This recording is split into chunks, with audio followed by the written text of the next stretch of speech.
চলতি বছরের 12ই জানুয়ারি ভালোবেসে লেখক নির্মাতা আবু সাইদ রানাকে বিয়ে করেন অভিনেত্রী মৌসুমী হামিদ।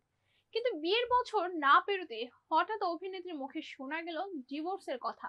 এদিকে মৌসুমীর মুখে এমন কথা শুনে চিন্তিত ভক্ত অনুরাগীরা। তবে কি ভাঙতে বসেছে তার সংসারও, নাকি অন্য প্রসঙ্গে ডিভোর্সের বিষয়টি টেনেছেন অভিনেত্রী?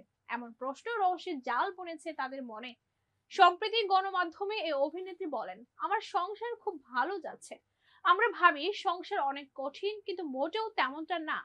ভালোবাসার মানুষের সঙ্গে যদি বোঝাপড়া থাকে তাহলে সংসার পানির মতো সহজ। তারকাদের ডিভোর্স নিয়ে তিনি বলেন, আমরা প্রতিটি মানুষ আলাদা।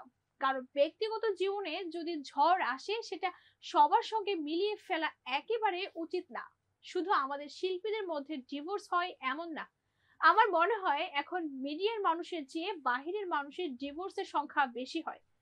তাদেরটা সামনে আসে না, আমাদেরটা আসে। মুক্তির অপেক্ষায় রয়েছে মৌসুমী অভিনীত নয়া মানুষ সিনেমাটি। এছাড়া নাটক ও ওটিটি প্ল্যাটফর্মেও কাজ করছেন তিনি।